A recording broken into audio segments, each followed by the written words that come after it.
All right, let's talk about building something valuable online. So many people think you need to be a tech genius or have a ton of money, right? But what if I told you that's not the case at all? What if the real key is just a different way of looking at things? Today we're diving into a really powerful framework for doing just that, one that's all about strategic thinking, not just chasing hype. Let's get into it.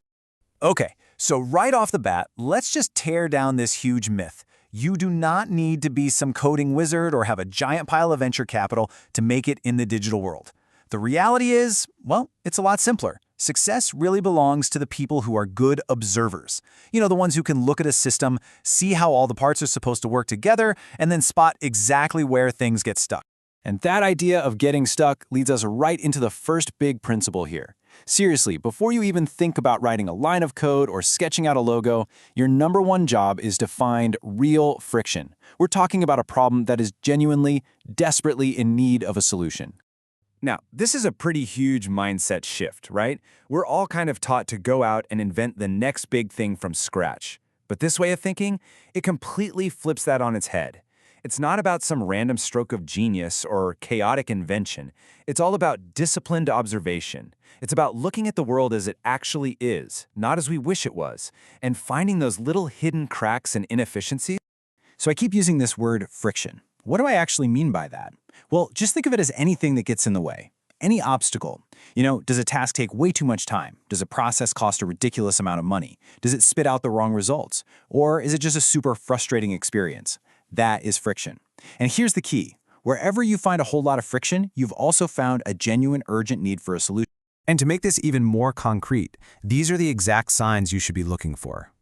Is some process just eating up hours of someone's day? Is a business literally losing money because of one specific roadblock? Are people getting bad information that's causing them to make terrible decisions? These are the real, tangible costs of friction.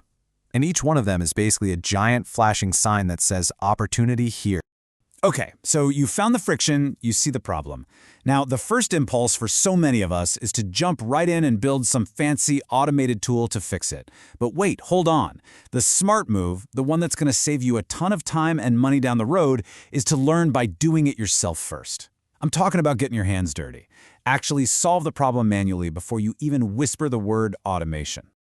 All right, so as you're in there, doing the work manually, how do you know if you're even on the right track?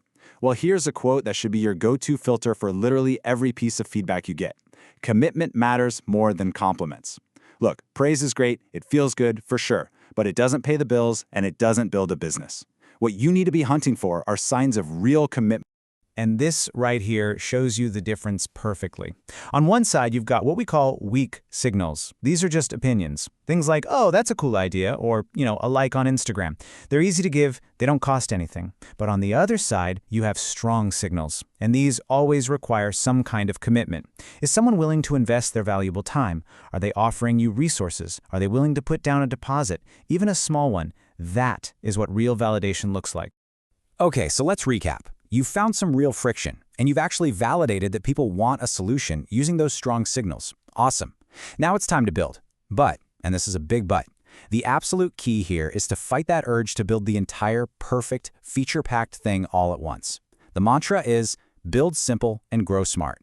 And the best way to do that is with what's often called the minimal viable solution cycle. Here's how it works. First, you identify the one single core function that solves the biggest part of the problem. Just one thing. Then, you build the absolute simplest, most bare-bones version of that solution.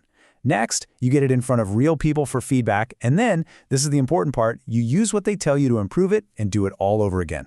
The whole process is designed to help you learn as much as possible while risking as little as possible. And when you're ready to grow, don't just grab a digital megaphone and start screaming into the internet void. That's what we call volume or noise. The really effective strategy is alignment. So instead of trying to build an entire audience from zero, figure out where your ideal users already hang out. What online communities are they a part of? What tools are already in their daily workflow? Go there. Become part of their world instead of trying to drag them into yours.